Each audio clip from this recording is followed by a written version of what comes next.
Good morning. Good morning. It's Carol Chamberlain filling in for the lovely Leza live on the news 103.5 KYCA. And good morning. How are you, Matt? I'm here. I'm You awake. I'm here to harass you for the next hour. actually, I just love the thought of that. So, anything happened overnight that we should know about? Anything good? It rained, right, Drew? Absolutely. Actually, Yeah. Drew, good morning to you too. Good morning. I heard it really raining at 5 o'clock this morning. That would be correct. So, is it going to keep it up? Well, we've got a good chance of some rain tonight, but right now, our temperatures have been dropping. Yeah, Yes, it was like 51, I think, when I left this morning. right. I left. It was a little warmer than that. When I got to the station here, it started dropping, and then it really was raining. We had hail here, like you couldn't believe. You're kidding. No, but it didn't stick. It hit the grass and was melting. But for a while there, we actually had white grass. Oh, that's really funny. Yeah. So there was a hailstorm about 2 years ago that Ken and I got caught in his aluminum automobile. And let me tell you the damage that can do to a car. Oh, absolutely. Whoo! It was thousands and tens of thousands of dollars worth of damage. Terrible. Anyway. Well, as a Texan, the biggest hailstorms I've ever seen we had literally lots of times golf ball size hail. Yeah, absolutely. And I've seen baseball hail and I've seen softball hail. I mean, it's been unbelievable. It wiped out a guy's car literally next door.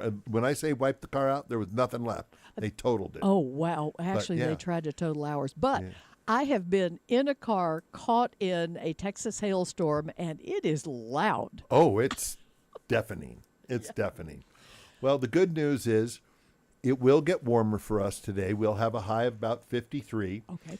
We've got winds right now about 15 to 20 miles an hour. That'll increase in the afternoon.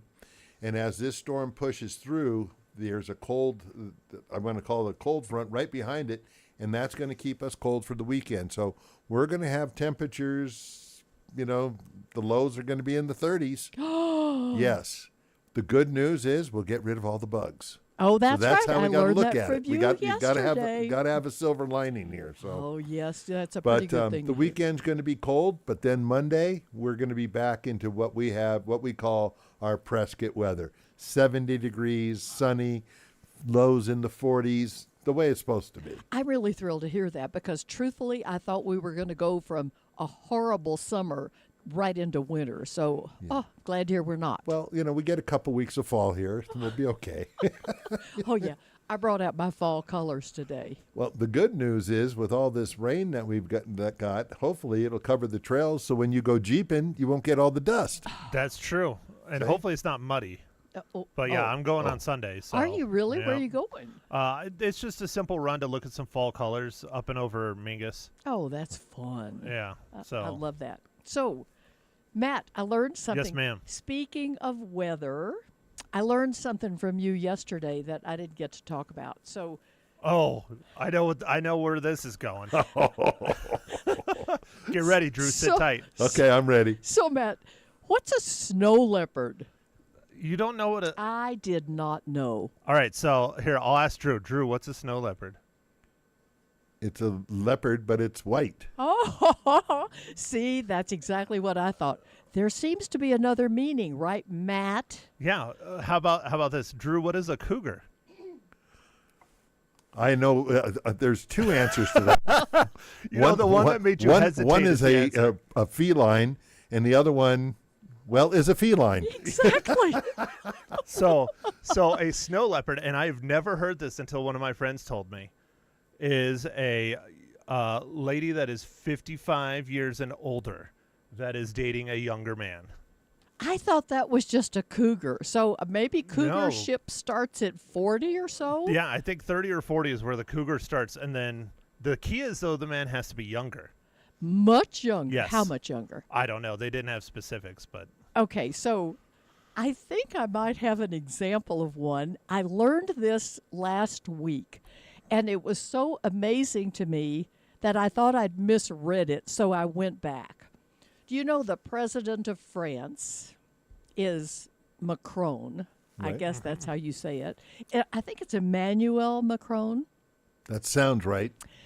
He is 46 years old. Right. And oh, he's a looker. He's a good looking 46-year-old president of France. Guess how old his wife is? Over 55. Drew, do you know? Don't have a clue. 71. Yeah, so she's the snow leopard. She's a snow. See, now you know where it came from. She is definitely a snow leopard. I was so amazed to hear that I actually went back and looked it up on Google because I just couldn't believe it. However, he met this woman when he was in high school and she was teaching. And her daughter was a classmate of his. And he fell in love with her then. And nothing happened. There wasn't anything going on like that. And they reconnected like tens of years later. And they, the fire was still there with that snow leopard woman. I mean, so he never dated her daughter, though, because that would be kind of awkward. Be like, no, you know what? I'm good. I don't like the young model. I want the previous version. I want the real thing. Aren't you just amazed by that? And he was given a speech, and he said, the reason you had my wife on instead of me is because she's so beautiful. And she really is. She's a beautiful, beautiful woman, as you can imagine. But she's also a... Snow leopard. Thank you very much, Matt. I learned Word that of the from day. you. Actually, we will use that as the word of the day. So we're going to spend some time this morning talking about interesting facts that I have learned.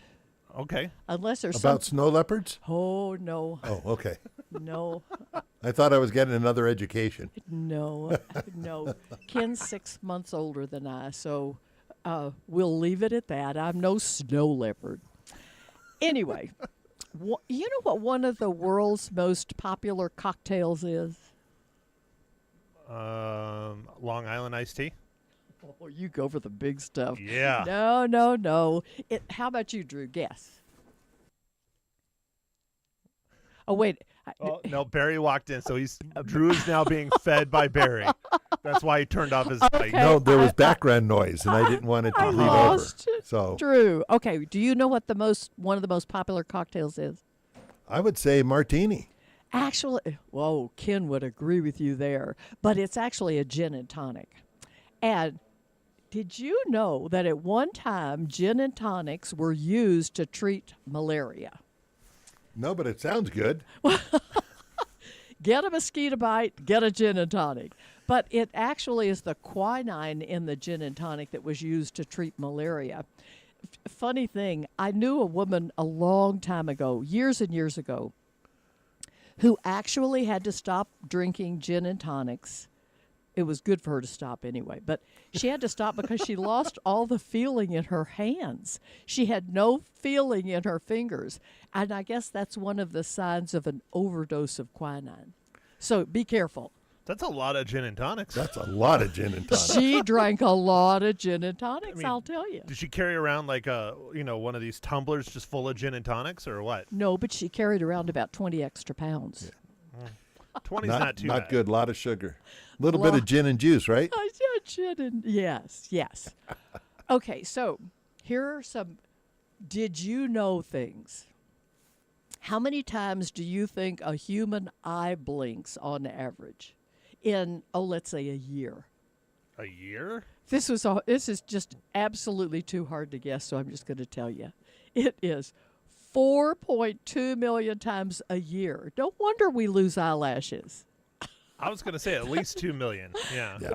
That's a lot of activity. It's twice that. 4.2 million times a year. Okay.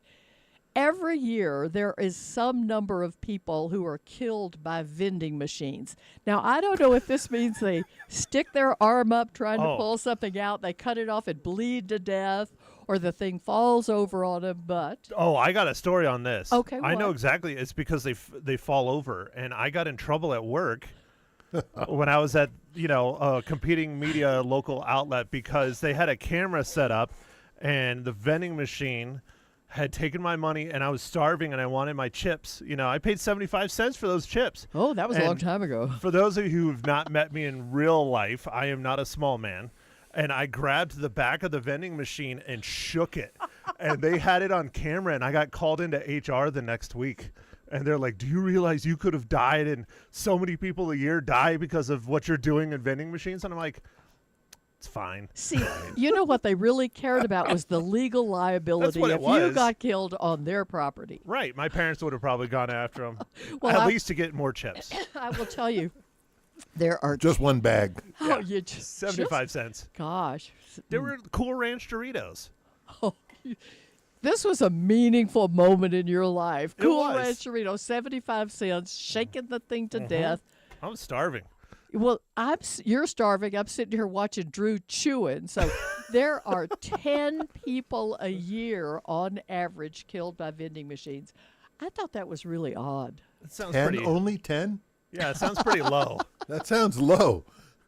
I'm really for the sticking the arm up, cutting it off, bleeding to death. Anyway, so when glass breaks, and I guess this is why they use tempered glass. This is a very interesting one. When glass breaks, the crash moves at a speed of 3,000 miles an hour. That's huge. I mean, Yeah. 3,000 miles an hour. I would think that glass would then just really fly across the room, and I've never seen that, and I've broken some glass in my time. Anyway, I kind of want to go back to the vending machine thing. You're afraid that they're going to stick their arm up and cut it off? I mean, Well, is this when the sequel to 127 Hours? when I first read Help! I'm in a vending machine in the middle of a high traffic area. Someone help me cut my arm off. just imagine the 911 call. Well, what can I say? I'm sure the fire department could have gotten you out of it. Me out Well, of it. just imagine the next person that comes in to buy a bag of chips and they get an arm and a bag of chips. Well, More than their money's worth for sure. is this part of the Darwin Awards? Yeah. Is this person going to be on the Darwin Awards? All right, Okay, I'll right. stop. I'm I sorry. See where my mind goes. Okay, anybody a bridge player? Either of you a bridge player? There are 636 billion possible hands in a game of bridge. How? That's a lot. That's It is. And if you ever read that thing in the newspaper about, the bridge game thing, Yeah. just think they have unlimited possibilities in that column in the you newspaper. can't go wrong I with that kind of thing. I understand that. Oh, yes, you can go wrong. I used to play bridge. You could go really wrong playing Well, bridge. that's true. Yeah, I kind of Okay, understand so that. I found something else out that just amazed me. Al Pacino, I mean, look at how famous Al Pacino is. Yeah, he's just a great, great actor from years and years gone by. I mean, just think about The Godfather and The Scent of a Woman. But in 2011, he took on a different kind of role with Adam Sandler in his comedy, Jack and Jill. So in this new Oscar winner's book, Sonny Boy, which I have seen him interviewed a couple of times, he was broke, and that's why he took on that role in 2011. He did it because he didn't have anything else, and to make ends meet, he also started doing commercials and getting paid for seminars and college speeches.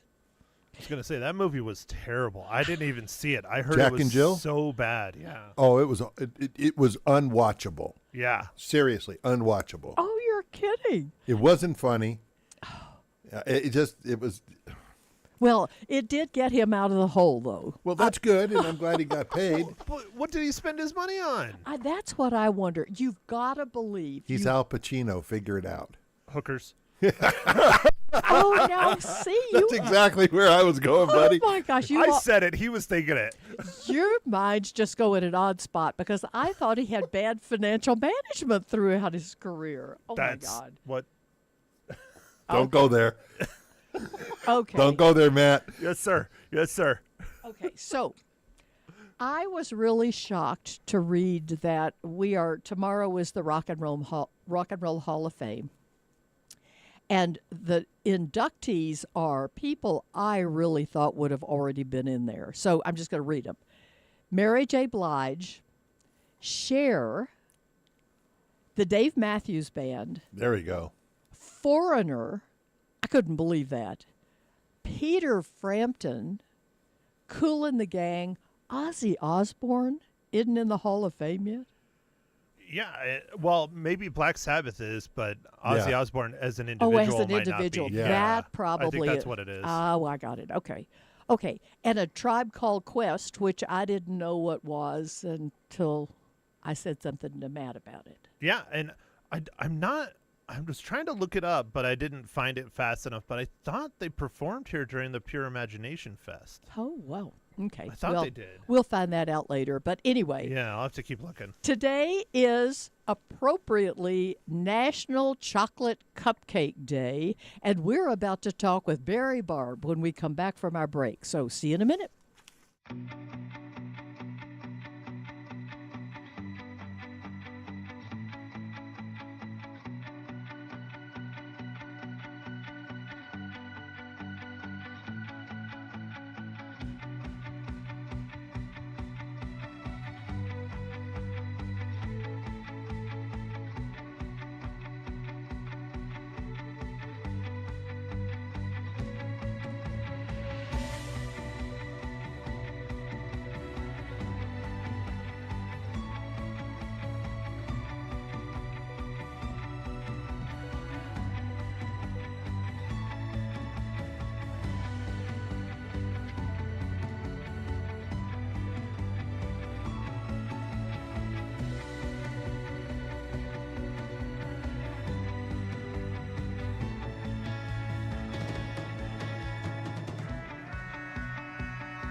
Good morning, good morning. It's Carol Chamberlain sitting in for Leza live on the news 103.5 KYCA. So we are so honored to have free food for us Friday. I was lazy today. I went to Boza. Oh, There's nothing wrong with I love Boza. oh, absolutely. And I think it's like the difference is the glaze. They got a lemon type glaze they put on stuff. I don't know what it is. Something about the glaze makes everything taste better. Oh, well. Anyways. Well, then bring them on. Yeah. No, we got them. Let us just take a look at it because I've already seen Drew chewing one. So I know. Well, I think we. look at those beauties. And There was look an at apple fritter. That's the empty spot is the apple fritter while I was waiting. So that was in the lobby. There is a big hole There's a couple in holes. this I know. box. I know. Anyway, so Would you like a donut, Matt? You got, Not even Oh. turned on. There, now I'm turned you on. got a napkin? No, but I'll go get some here real Okay, quick. okay. So Anyways. thank you Lovely. I haven't seen you so for a much while. for that. It has been a while. So you've been up at the resort. Yes, it's the ACF Connects, Yapai Connects. It's it's hosted by Arizona Community Foundation and the United Way. And it's there were 190 people up there. Wow. And I'm actually heading back right after this. I took a little short break to be down here with you because I miss you. I miss you Yeah. too, and I'm so happy to see you. Yeah, so it's all about fiscal responsibility and being financially prudent and aware for nonprofits. It's a great. I caught the first couple hours, and it's great. I'm going to go back this afternoon. So That- nice education. It is really a great education, and for those who don't know, you're one of the city of Prescott's greatest philanthropists. Well, I don't know about greatest, but we're lucky and Y- fortunate to live in this town. I'll Well, tell you that. when I was with the Arizona Community Foundation of Yavapai County, you got the highest award, which was Philanthropist of the Year. That was a very humbling experience. Yeah. Well, and a very well deserved. And my recollection is that you were nominated by the Marianos. yes, And Bob the and yep. Marianos, such huge philanthropists Yes, in our year. exactly. So, And yeah, great people. Great people. I have known you for so long, but I really would like to get to know you better. Well, I'm available for dinner any night. I tried to warn you, Barry. I know. I I didn't know tried. this was. Yeah. Well, we'd have to have cocktails for this conversation. But Okay. anyway. Okay. There you go. So I've talked to you about this before, and I think our listening audience knows that I joined JS Casting Company Oh yeah. just because they're the ones who cast the shows on the Food Network. Okay. Yes. And I saw an application one time for Chopped, Right. and I was going to fill it out, but I don't have all the information. And so today I'm going to get all. Oh, that is that how it works? information. Okay. Yes. And so, just so you know, I am waiting for Beat Bobby Flake because that's my favorite. That's the one you said your favorite. Yes. And the one that they're casting for now is Barbecue Brawl, and I just don't think that fits very well. No. I like barbecue, but yeah. Well, you eat it, but Yeah. you don't spend hours and hours outside No, doing it. not like these guys that do it well are committed. They're crazy nuts people, though. They are crazy 'Cause because the I've amount- watched that show. And the amount of patience it takes and just the flavor palettes they put together and it's not, yeah. Well, and the competition. I mean, there's so many different types of sauce. I mean, there are people who have favorites and people who are crazy. Do you have a favorite barbecue sauce? Well, I'm a Texan, yes, I know that. And so it's not a sweet sauce; Mhm. it's a sticky sauce, and it's great. But I like mine chopped. It's really funny. I Right. like a chopped barbecue beef sandwich. Oh, that's That's what good. I grew up Me with. too. Pickles and onions. Yep, exactly. Do you like mustard barbecue Oh sauce? gosh. I do. I had some great mustard barbecue sauce. It was brought to me by a Cincinnati friend. Okay. So Yeah. I like it, but I don't like it as well As well as, okay. No, I'm a Texan at heart. So let me tell you, I know that you are a chef, Mm-hmm. you're a writer, Mm-hmm. you're a singer and dancer. You're Oh, I don't know about dancer. you're a dancer. I've done it. I I've saw. yes. Anyways, Dancing for the Stars was Yes. a pretty special time. yes. And you're just an overall artist.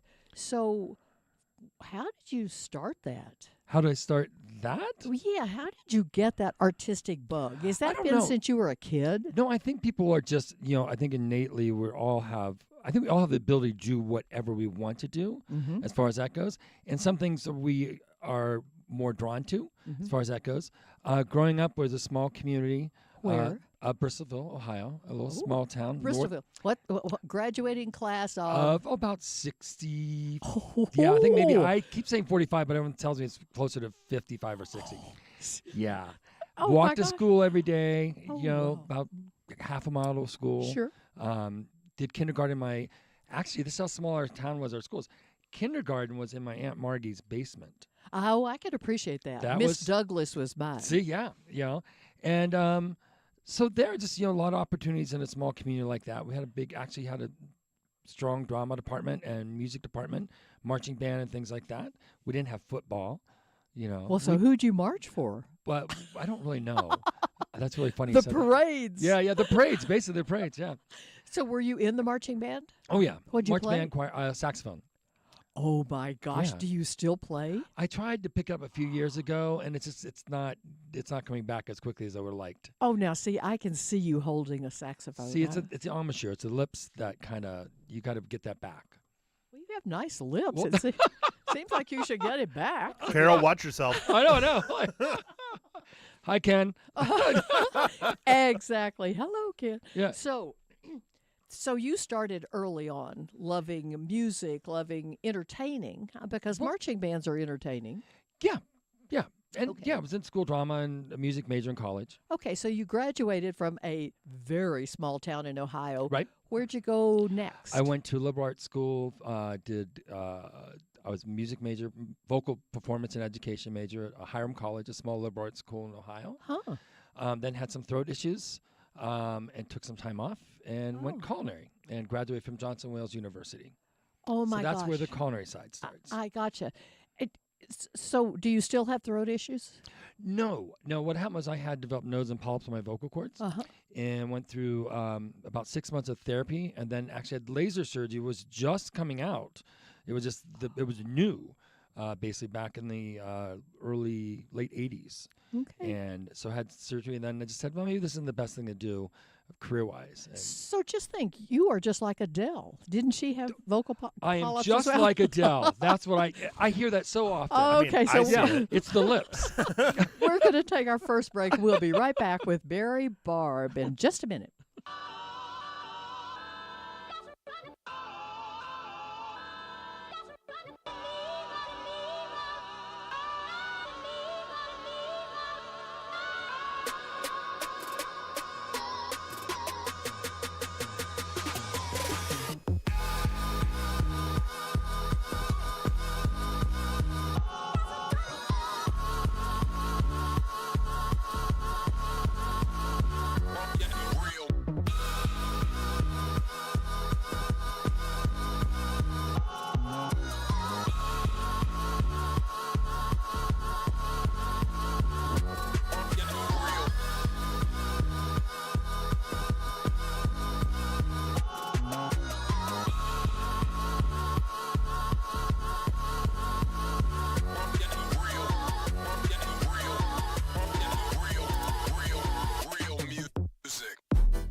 Carol Chamberlain in for the lovely Leza Live on the News 103.5 KYCA. Where is she, by the way? Show. Where is Leza? She is on a ship cruising that's right. around. Cruising around. Yesterday, I think it was Venice, and she's on her way to Slovenia, and then 2 places in Greece, Capri, and then up the other side and lands in Rome and spending a few days in Rome. Never did like her.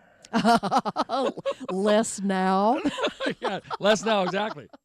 So we are talking about your life, Barry Barb, and I am Okay. so anxious to hear about it. You know how much I love doing this. I didn't know you didn't, and I'm so thrilled that you're doing it with me. Well, so am I.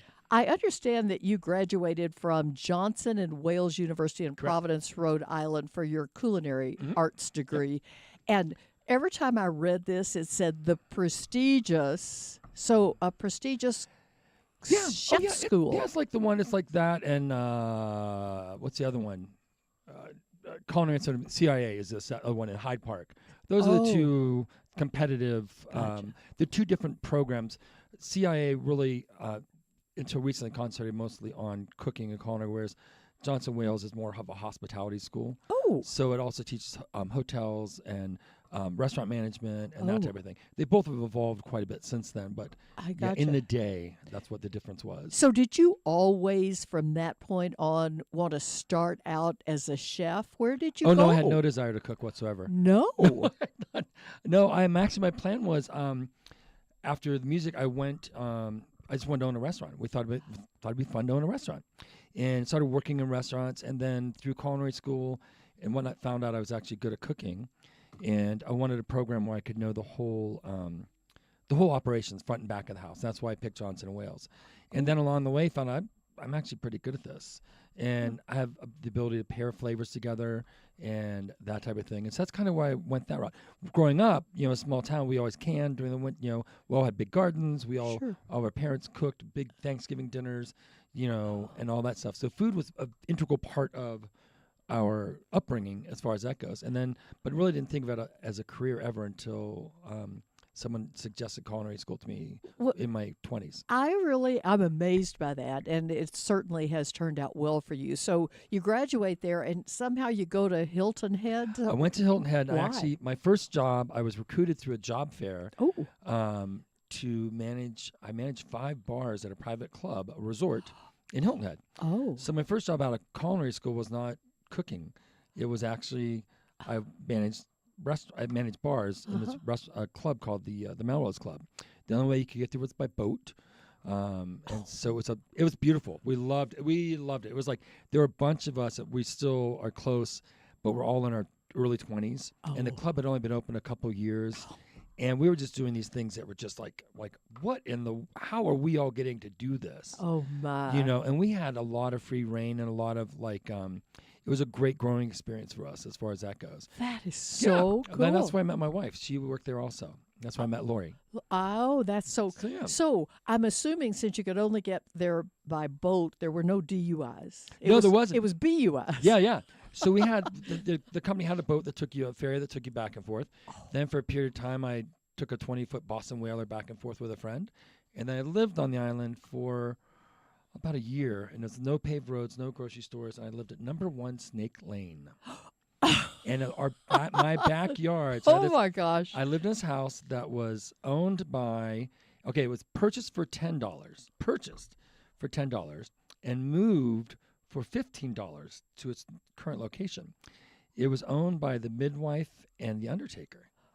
And the saying was, she bring you out in the world, he take you out of the world. Oh, that is so good. And the view off my back porch, I had this long, big, probably about a quarter acre behind me, was basically, if you've seen the film The Prince of Tides, that's what my view was for a year. And I just loved it. It was awesome. Well, it is awesome. It makes me wonder, though, how you got to leaving that, how you got that water, that beautiful water, and then you come to not so much water. Yeah, I miss the water still, but I didn't grow up around water. Oh, that's true. So actually I picked Charleston because there was no snow. That's why I picked school, was no snow. And then Hilton Head was I fell into it with some other friends. And then my wife was from Mesa. Oh. So that's how we ended up in Prescott, kind of. Gotcha. Yeah. Charleston. The one thing I I remember. love Charleston. She crab soup. That's yeah, the yeah, thing yeah, yeah. I Yep, remember the exactly. most about Charleston. Okay, we're going to take a break from our wonderful conversation with Barry. We'll be right back.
Hello again. It's Carol Chamberlain in for Leza Live on the News 103.5 KYCA with a laughing Barry Barb. I know.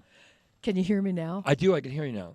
Yes, Apparently, thank you. I Yeah. didn't know I was so quiet. Mhm. But anyway, so we have now come from Hilton Head to Mesa because your wife had This is family so here. captivating for everybody out there. I'm sure there's just Actually, like, I've got to tell you, I was enthralled by this because everybody knows Barry Barb, but they only know you walking around, your There's good millions of kitchens. there's good reason for that.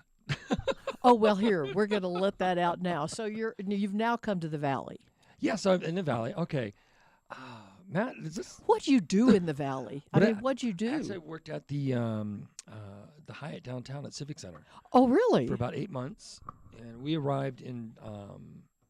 So I visited Phoenix 3 or 4 times early in our marriage. Yeah. Always in January and February. I'm like, this is lovely. This is Oh, great. yeah. Welcome. So when we moved here, we drove cross country with a U-Haul, the in-laws, 2 kids at the time, and we arrived in Phoenix like on July 10th. oh. It's like, oh, He yeah. learned real quick. yeah, it took like 8 months. I'm like, okay, we're out of here. This is now. So, So after I left Texas, I moved to Chicago. okay, yeah. And I moved here to Phoenix from Chicago, and there was snow coming over the top of my boots as I left. Yeah, so yeah, yeah. I was right with you, Yeah. thinking it was just fabulous. I was like, oh, this is lovely. And then I'm like, okay. So the Hyatt lasted 8 months. About 8 months. Yeah, then we started looking. Were you cooking, or were you just doing management? No, I was doing catering sales. Oh, catering event sales for the Hyatt. so you did did they do weddings down there? They did weddings. We did all sorts of things. Huh. Yeah, yeah. Huh. So you've had experience with bars. Mhm. You've had experience with catering departments. And I cooked a lot also. Oh, I- you did. Yeah, I cooked while I was in Hilton Head also. And I opened a restaurant there. Not my own, but I opened a restaurant for somebody else. Huh. So, yeah. So which part did you like the best at that point in your life? Well, I don't know. You know, there's different things. Here's the thing about, I think that's really, the people in the hospitality industry, especially people that cook, tend to be caregivers Oh. and tend to be people Oh. who are really, they actually tend to be quieter and more reserved than we think. And our food, it's like being an artist. Yeah. Your food and your painting, your sculpture is a way of your self-expression. And I think you'll find that with a lot of people that perform also tend to be quiet people. Wow. You know, it Maybe you're saving it up for when you're performing. I don't know what it is, but I've always felt it's part of that. The caregiving part is what you see more in i.e. the word hospitality. Oh. You know, that's what it is. I And- had never connected those two things, Yeah. of course. Huh, see, learn something every time. There you go. Okay, so after Hyatt, where'd you go? We were going to move to, I can't believe anyone's going to listen to this show because Oh, they're enthralled. I don't know what you're talking they're about. enthralled by whatever. I have to tell Well, you, yes. So we came up here. We were thinking we actually did our home base in Phoenix Mesa for a while with planning moving to Colorado. And then I'm like, okay, well, why Colorado? Well, because my wife Lori spent her winters there. She worked in Breckenridge and Keystone, and her summers were in Hilton Head. Oh, so she's a She's- skier. Yeah. So, and when I realized it's really cold there a lot, and I moved to Ohio from Ohio for a reason. Snows a lot, and it was really, really, really expensive. Oh, yeah. And then we found we drove through Prescott. The first time we drove through Prescott was on our one of our anniversaries, and we get here. We drive to town at like 5 o'clock. It's like January. There's nothing open. Oh, We're yeah. talking 91. Oh. Nothing is opened. Yeah. You know, it might I be really- remember those times. Yeah, you know, there was nothing, and you know, the Rose was here at the time. Remember that well? I think the Palace was here. Oh, sure that was. St. Michael's was open, and Murphy's And the Hacienda. and the Hacienda, and that was. And at 5 o'clock, there was nothing open. We had reservations at the Vendome. We drove through, going like, no. No. So we went to Jerome. Oh, Drove to Jerome and just had the best time. and ate at the House of Joy. No, we actually, I don't know where we ate. We might be the haunted. I don't know where we ate then. Hmm. But anyways, we had a blast. The Spirit Room was open. They had a traveling Oh, yeah. band that was going, some college band. And we just had a great time. And then through that, just kind of reconnected with Prescott because everyone came up from the valley to visit. But at that time, there was only between Cordis Junction, there was one stoplight between there and Prescott. I think it was right where the county bank had just been built. Oh, wow. Yeah. And Castle Golf was still around. Well, and I will tell you, at that point in time, I remember this well because, Ken developed the corner of Willow Creek and Willow Lake. Right. We have been on that corner for all of our lives, we say. That was a flashing light. Yeah, On Willow Creek and Willow Lake Road, if you can imagine that. I know. Oh, anyway, Yeah, so 26 years. 26 years 26 so. years. And you had two more kids up here. 2 more kids here, both born at YMC. Okay, so when you got here and there was no place open, you Right. said, I've got to do something about that. Well, no, actually, it was a few more years later. Okay. We were visiting at that time, and then I came back and worked at Zuma's. Oh, yes, I remember And I was Zuma's. there for about 5 years. I was there. And they opened my first place on my own, Belvedere's on Cortez Street, which is a country French and Creole bistro. It was fabulous. loved it. I loved it I too. loved it. It was I one of loved my it favorite too. It's still one of my favorite places. Okay, and from there, all of a sudden, like in 18 months, you had how many restaurants? 5. What the heck possessed you to do It was, that? you could do it then. You could do it then. And the opportunity was there. We had good people working with us, and I was younger. Well, either that and, And yeah. and you're full of ideas. You're like, and you see this. You just look at something, you see potential. You're like, this would be awesome for this. This would be awesome for this. And so opportunities just kind of came our way, and we did that for quite a while, for about 7 or 8 years. Then we started saying, okay, let's take a step Enough. back. Exactly. Because I would think that could overwhelm you with all that responsibility. You can't be at 5 places at once. No, but I had a really cool way of doing it. So I would actually go in the front door of Belvedere's, say hello to everyone, taste the jambalaya, and there are 2 dishes I tasted there, and go through the back door, go down the alley to 120 and a half, go in the back door into the kitchen at 120 and a half. I taste the dressing, the scalloped potatoes, all the sauces for the steaks. And then I go through the front dining room, say hello to everybody, blah, blah, blah, blah, blah. Go across the street, hoof it to Nolan's, go in the front door, go talk to people in the bar. I would go try, there were 3 dishes I tried there. And then I would go out the back door, go down the alley to what is now, I think it's Ginza, which was Acme Fish Company. Oh, yes. So everyone knew my round was like 5 o'clock or 4 o'clock. Whatever. So 4 o'clock, they would have out the homemade French fries, the fish and chips, the tartar sauce, and the hush puppies. I taste those, go through the dining room, say hello to everybody, go down McCormick Street to El Gato Azul, go in the front door, try a couple things, say hello, and that's usually where I ended my night. And I did that for years. Actually, that sort of makes me tired thinking about it. It was. I was Makes me skinny then. hungry. I was skinny. I know. Especially I know. the fish company, right? Oh, I miss the fish company. Yeah. Oh, actually, for me, it was 129 and a half. I like 129. I love I like them that all for place. various reasons. Exactly. Yeah. Exactly. There was nothing bad to be said about any Yeah. one of them. But when you're talking about going in the front door and going out the back door, one of the things I always heard about the restaurant business and the bar business is that you had to be really careful. You'd go in the front door and your profits would go out the back door. So you must have had a good management team. We had a really good team, but then at some point in time, I walked in one night into one of the stores. I looked around. This is when things had kind of gotten, things had started to change. I'm like, this is not a resume builder. Oh. And I just said, wasn't proud of what we're doing at that point in time. And I said, that's when we started selling. So did you keep any of those? I don't remember. Did you keep? I've had El Gato for 20 years. Oh, that's right. You had said El for Gato 20 was part years. of that. Yeah, had it for 20 years. I tell you, I cannot imagine living in this community without El Gato Azul. It is by far and away my favorite It's place. a fun spot. Torme is wonderful. Completely different. It is completely different, and for me, I love my El Gato. I like El Gato too. I'm not there a whole lot, which is kind of nice, but I do like it. Oh, actually, And I do didn't miss like it. seeing you. When it first started, I didn't like it much. Why? Well, because I wasn't really super involved in the early stages of the menu development stuff like it. It's one of the first properties I actually almost turned over to somebody else. And then after a few years, about 2 years, I stepped back and said, okay, we're going to step back, and we reinvented it, so to speak. I got you, because I think I saw that what you started out with 5 tapas, or they started I out think with we 5. started with we might have, if we had 12, I think it was like 8 to 10. Oh, And now we have 70. okay, so my mouth is watering. We need to take a break so I can swallow. Be back in just a second.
Hello again. It's Carol Chamberlain in for Leza live on the news, 103.5 KYCA, talking to Barry Barb.